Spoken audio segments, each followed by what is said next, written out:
Você levou anos para juntar os seus primeiros 100 mil. Anos de disciplina, de abrir mão de coisas, de aportar todo mês, mesmo quando não dava vontade. E é exatamente agora que a maioria das pessoas destrói tudo. Não de uma vez, não de forma óbvia, mas com 7 erros silenciosos que aparecem justamente quando você acha que finalmente venceu. Erros que podem custar mais de 3 milhões no resultado final da sua vida. Eu já vi isso acontecer com dezenas de clientes. A pessoa chega nos 100 mil, sente que passou da parte difícil e, sem perceber, muda tudo o que funcionou até ali. Hoje eu vou te mostrar os 7 erros e 2 deles você nunca ouviu falar em lugar nenhum. Erro número 1, acomodação. Esse você provavelmente já imaginava, mas deixa eu te mostrar quanto que custa exatamente. Imagina que você chegou nos 100 mil investidos e decide parar de aportar. Só deixa o dinheiro crescer sozinho. Com 15% ao ano, ao longo de 30 anos, esses 100 mil viram aproximadamente 6,6 milhões. Parece ótimo, né? E de fato não é pouco. Você se aposentaria milionário só por ter chegado nos primeiros 100 mil. Mas agora imagina que você continua fazendo exatamente o que fez para chegar até ali, aportando, digamos, R$1.000 por mês pelos próximos 30 anos. O resultado passa de 13 milhões. A diferença entre parar e continuar é de mais de 6 milhões, com o mesmo esforço mensal que você já vinha fazendo há anos. E aqui está o detalhe mais importante. O pior momento possível para relaxar é justamente a década seguinte aos 100 mil, porque cada real que você investe agora tem um máximo de tempo pela frente para compor. R$1 investido hoje, com 30 anos pela frente, se transforma em muito mais do que R$1 investido daqui a 20 anos. E claro que muitas pessoas também não têm 30 anos pela frente para deixar esse dinheiro parado. Tem uma notícia boa nisso. Se os seus primeiros 100 mil levaram 3 a 4 anos, os próximos 100 vão levar em torno de 2. E os seguintes menos ainda, porque agora os juros compostos trabalham junto com você. Por isso, em vez de tratar os 100 mil como linha de chegada, esse é o momento exato de travar o processo e entender que ali é onde começa de verdade. Se esse conteúdo está fazendo sentido, já deixa o like aqui, se inscreve no canal. Toda semana tem conteúdo que pode mudar o resultado financeiro da sua vida. Erro número 2. Achar que você se formou. Esse é o oposto da acomodação e talvez seja mais perigoso. A pessoa chega nos 100 mil e decide que agora está pronta para coisas mais avançadas. Abandona a estratégia simples que funcionou e começa a se aventurar em posições concentradas, operações de curto prazo, ativos especulativos. Ela entra nas redes sociais, vê gente prometendo 10% ao mês e pensa, 15% ao ano parece pouco perto disso. Eu preciso ser honesto com você sobre uma coisa. Quando a conta bate os 6 dígitos, algo muda na cabeça de qualquer pessoa. Aparece uma voz dizendo que você é bom nisso, que talvez seja a hora de arriscar um pouco mais. E eu vou te dizer com toda clareza, quando você ouvir essa voz, ignore. A falha nesse raciocínio é sutil e quase todo mundo perde. Os seus primeiros 100 mil são prova de que você é bom de guardar dinheiro. Não são prova de que você é bom em investir. É uma diferença enorme. Se você aportou 1.000 por mês durante 7 anos com retorno médio de mercado, cerca de 80% do seu patrimônio veio dos seus próprios aportes. O rendimento continua com a fatia menor. E tem uma segunda ilusão empilhada em cima dessa. Se você construiu esse patrimônio nos últimos anos de mercado favorável, todas as suas decisões foram validadas por um cenário positivo. Você pode estar confirmando um viés próprio, achando que acertou por competência, quando na verdade o cenário ajudou. A disciplina construiu os seus primeiros 100 mil, e é exatamente a disciplina que você precisa proteger daqui para frente. Mas claro que com um método para seguir, você não teria essa preocupação. Erro número 3. Otimizar a coisa certa. Essa pega justamente as pessoas mais dedicadas. Ao chegar nos 100 mil, muita gente começa a gastar uma energia enorme otimizando a carteira. Comparar taxas de administração, ajustar percentuais, buscar meio ponto a mais de rentabilidade. Não é que isso não importe. Importa, mas olha a proporção. Se você conseguir aumentar o retorno da sua carteira em 1% ao ano, o que já seria excelente, isso vale R$1.000 por ano com 100 mil investidos. Agora, se você otimizar a sua renda em vez disso, uma promoção, uma mudança de emprego, uma negociação salarial bem feita, isso pode valer 10 mil, 20 mil ou mais por ano. 10 vezes mais impacto. E o melhor da renda é que ela permanece. O aumento se repete todos os meses, todos os anos, e ainda aumenta o quanto você consegue aportar. Existe um ponto que essa lógica se inverte. Quando o patrimônio fica grande o suficiente, otimizar a carteira passa a valer mais do que otimizar a renda. A regra prática é que isso acontece quando o patrimônio chega cerca de 10 vezes o seu potencial realista de aumento anual. Para a maioria das pessoas, isso está entre 500 mil a 1 milhão. Abaixo disso, a sua carteira é o ativo que mais rende. Ative o sininho do canal para não perder os próximos vídeos. Erro número 4. Virar alvo de produto financeiro complexo. Esse é inevitavelmente e você não tem controle sobre ele. O erro não é virar alvo, é aceitar a mudança de identidade que vem junto. A partir dos 100 mil, você passa a ser economicamente interessante para qualquer um que vende produto financeiro caro. Antes disso, com 10 mil, 20 mil, você não valia o esforço de venda. Agora você vale. E o discurso vai ser sempre o mesmo, independente do produto. Vão te dizer que no seu nível de patrimônio, você precisa de algo mais sofisticado, que investimento simples é para iniciante, que você já superou essa fase e merece acesso a produtos exclusivos. Deixa eu te mostrar quanto custa essa sofisticação. Comece pela versão mais leve, que é a taxa de administração de 1% ao ano. Parece pouco. Sobre 100 mil, é R$1.000 por ano.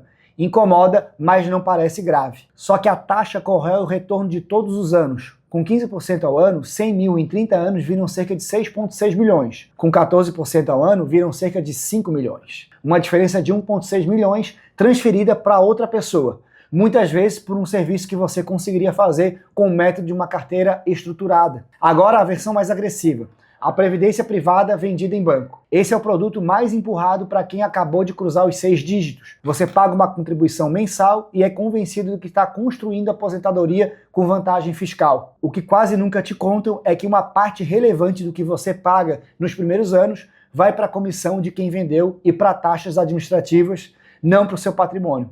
Muitos desses produtos têm taxa de carregamento na entrada, taxa de administração alta e rentabilidade abaixo do que você conseguiria numa carteira montada com critério. E eu não indico previdência privada de banco. Nunca indiquei e não vou indicar. Existem situações específicas onde previdência faz sentido pelo benefício fiscal, mas o produto vendido no balcão do banco quase sempre é ruim para o cliente e excelente para quem vendeu. O ponto mais profundo aqui não é o produto ruim em si, é a mudança de identidade. A pessoa abandona a abordagem simples, que funcionou porque acredita que precisa fazer algo diferente agora. Se estiverem te oferecendo algum produto, faz 2 perguntas. Primeiro, você consegue explicar esse produto em 2 frases? Se não consegue, não compre. Segunda, essa pessoa que está me oferecendo ganha comissão sobre isso? Se a resposta demorar a vir, é sinal vermelho. Se você está chegando até aqui, manda esse vídeo para alguém que acabou de chegar nos 100 mil e está prestes a cometer algum desses erros. Erro número 5. Acreditar que os 100 mil resolvem tudo. Existe uma frase muito repetida no mundo dos investimentos atribuída ao Charlie Munger, sócio histórico do Warren Buffett.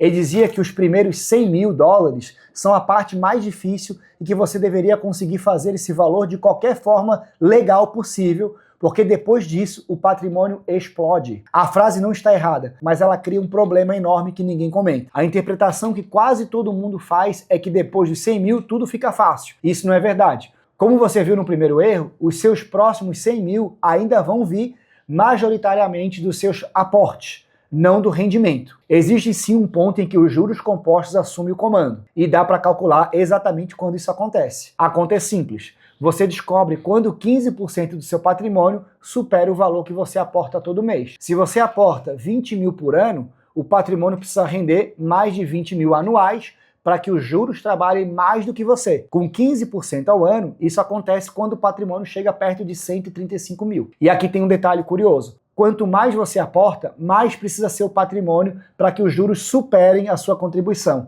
Quem aporta muito demora mais para ver esse ponto de virada, mas chega a um patamar muito mais alto quando chega. Erro número 6. O peso psicológico dos números maiores. Esse é emocional e derruba muita gente. Quando o patrimônio passa dos 100 mil, uma queda de 2% no mercado significa 2 mil a menos. Uma queda de 3% significa 3 mil. Isso bagunça a cabeça de qualquer pessoa. Pensa em quem tem 1 milhão investido. Uma queda de 2% no único dia significa 20 mil. É mais do que muita gente ganha em meses de trabalho. Mas matematicamente nada mudou. Se você perdesse 3% de 100 reais, seria 3 reais. Bem menos assustador. E o tempo de recuperação é exatamente o mesmo nos 2 casos. O nosso cérebro não processa percentual, ele processa quanto tempo eu preciso trabalhar para recuperar esse dinheiro. E é aí que a decisão errada aparece. Quem acompanha a carteira 10, 20 vezes por dia e vê o valor caindo, acaba pensando em tirar parte do dinheiro do mercado. E os dados mostram que essa é a pior decisão possível. Os melhores dias do mercado geralmente acontecem logo depois dos piores. Quem sai no vermelho fica fora exatamente na recuperação. Perder alguns dos melhores dias ao longo de anos podem custar uma parte enorme do retorno total. A solução é decidir antes que o dia ruim aconteça. Estabeleça uma regra pessoal de não olhar a carteira em dia de queda. E se olhar, pensa em percentual, não em reais. 2% é 2%. Não deixe a cabeça converter isso em quanto tempo de trabalho representa. Erro número 7. Virar o banco da família. Esse talvez seja o mais doloroso de todos. Quando você é a primeira pessoa da sua família ou do seu círculo a chegar nos 6 dígitos, você foi eleito, querendo ou não, o banco de todo mundo. Vão aparecer os pedidos. Um valor para consertar um carro, alguns milhares para a ideia de negócio, o aluguel de alguém que está apertado, e o retorno de emprestar dinheiro para a família ou para amigo é quase sempre negativo. Não só financeiramente, relacionamento também. Se você realmente quer ajudar, dá uma fração do valor pedido como presente, não como empréstimo. Se te pediram 1.000, dá 100 e deixa claro que é presente. Você ajudou, protegeu a maior parte do seu patrimônio e eliminou o constrangimento futuro de cobrar. Se o pedido for maior do que o seu orçamento de presente, a resposta é um não limpo. E fica mais fácil se você atribuir a uma regra pessoal. Dizer que você tem uma regra de não emprestar para ninguém é mais fácil do que dizer que não quer emprestar para aquela pessoa específica. O mesmo vale para ser fiador ou avalista. Quando você assina como avalista, você está emprestando o seu nome e assumindo a dívida de alguém que não conseguiu crédito sozinho. Se a pessoa parar de pagar, a conta é sua. E você não tem nenhum controle sobre isso. Os 100.000 não são a linha de chegada, são a linha de largada de verdade. E o que separa quem multiplica isso de quem estaciona é continuar fazendo exatamente o que funcionou até aqui. Se esse vídeo te ajudou, se inscreve aqui no canal, ativa o sininho e manda para alguém que está construindo patrimônio e precisa evitar esses erros antes de cometê-los. E se você quer estruturar a sua carteira com método para não cometer nenhum desses erros, clica no link aqui da descrição. Você vai preencher a nossa ficha de interesse. É gratuita, leva menos de minuto e não te compromete com nada. Um especialista da minha equipe vai fazer um diagnóstico para mostrar qual é o próximo passo que você precisa dar para construir patrimônio e você ainda vai ganhar uma aula com 17 dicas de renda extra gratuitamente. Preencha a ficha de interesse agora.